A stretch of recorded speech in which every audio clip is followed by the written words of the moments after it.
Hello, students. Good morning, all of you. Today, I, Rabindra Mohan Misra from Sri Jagdamba Sanskrit College, Batho, am taking the class of Shastri II. Yesterday and day before yesterday, we have seen different questions and answers from the novel The Old Man and the She. Today we learn morals of the novel The Old Man and the She from the book The Old Man and the She. Several morals are observed. We see many instances of morals in this very novel. For instance, Santiago demonstrates persistence in his fishing endeavor. Despite going for more than 80 days without each evening going home empty handed, Santiago does not relent and still goes out to fish.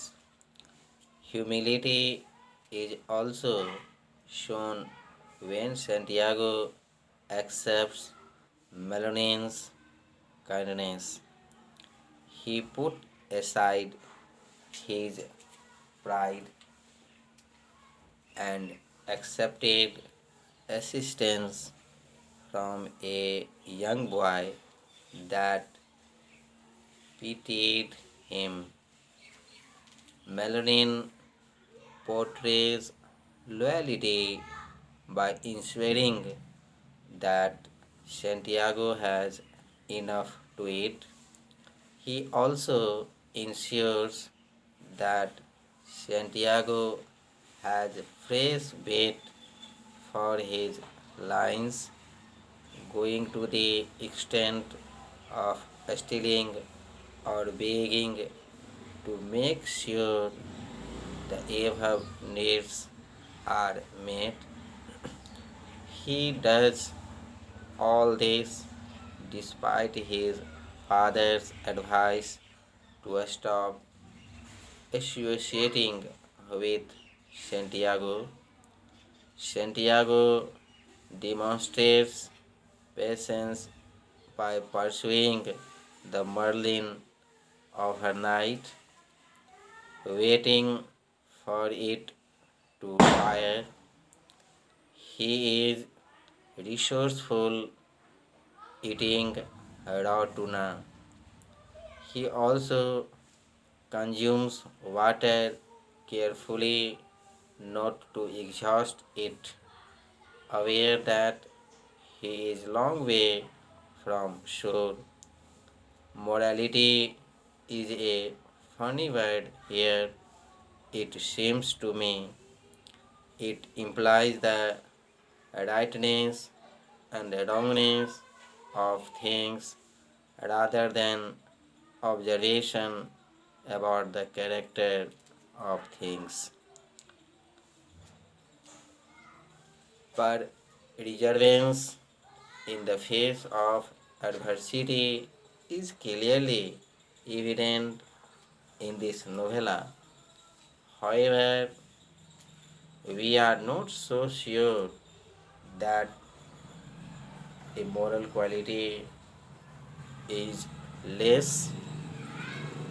Certainly, moral people can demonstrate perseverance, but so can immoral people.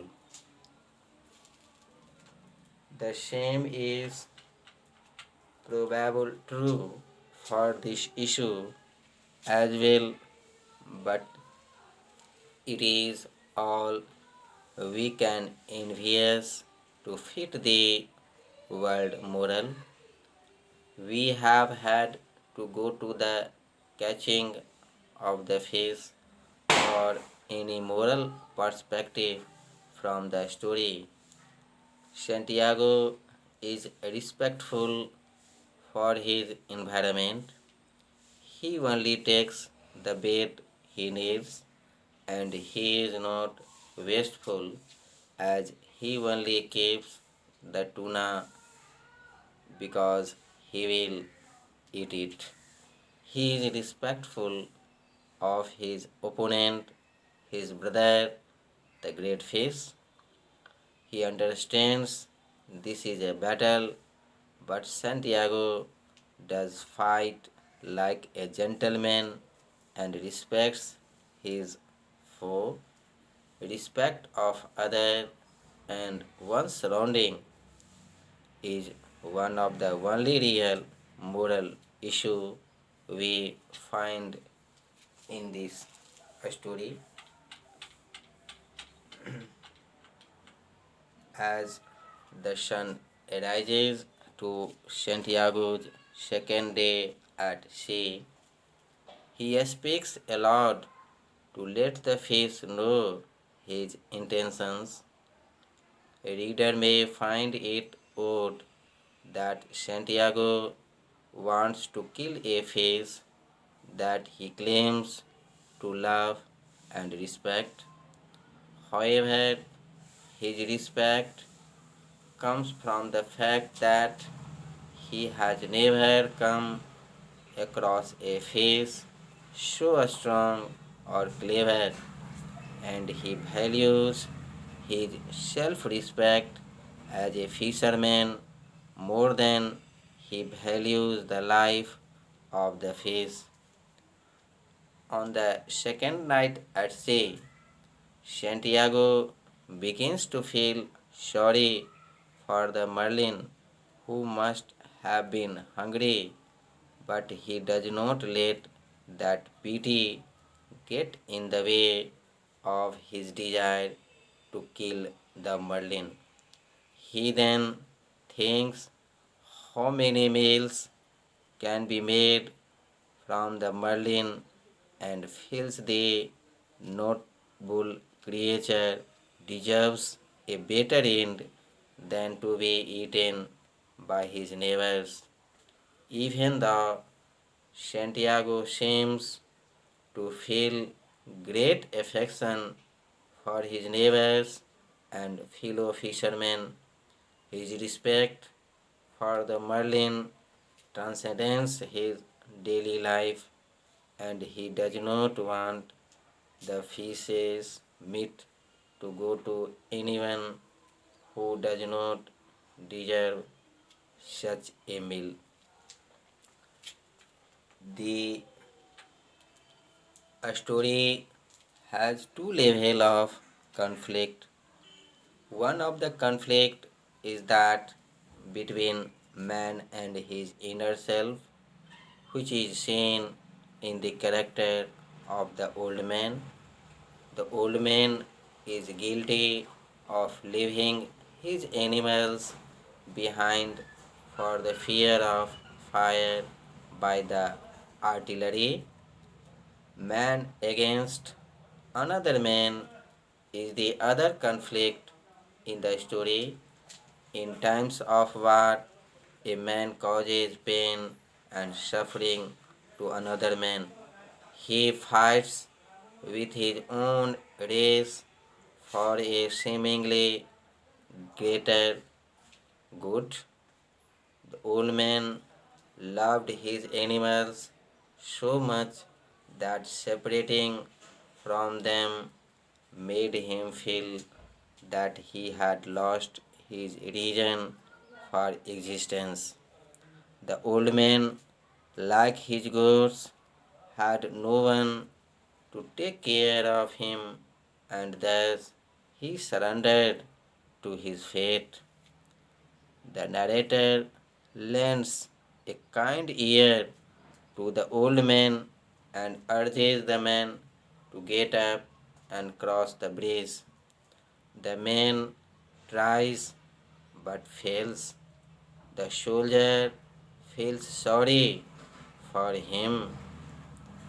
Thus, the story ends with the old man's concern for the goods and the soldier's concern for the man. Here we see the narrator introduces the relationship between Malourin and Santiago with a simple instances of moral. The simple explanation of their relationship conveys just how deeply fishing has bonded the two friends. The boy Malourin loves Santiago in spite of his latest streak of unlucky days, and he would still be fishing with him in if not for his parents' order. The narrator relates how Santiago feels about flying fish as his favorite type of fish to catch and eat.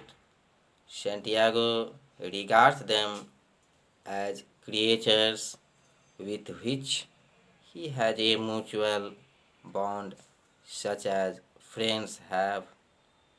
The line between friends and enemies blurs throughout the novel, especially when considering the dependence Santiago has on nature.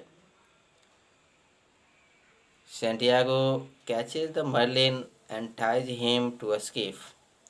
He thinks of how he and the marlin seems to be a good partner. Here we see there is a note of brotherhood between them. Santiago thinks that if the marlin were behind the skiff, Santiago would clearly be in charge, as the marlin was when towing Santiago and the skiff. Even though the marlin is dead, Santiago still wants the fish to be pleased, and he views the marlin as a friend or equal in spite of their long and drawn out fight.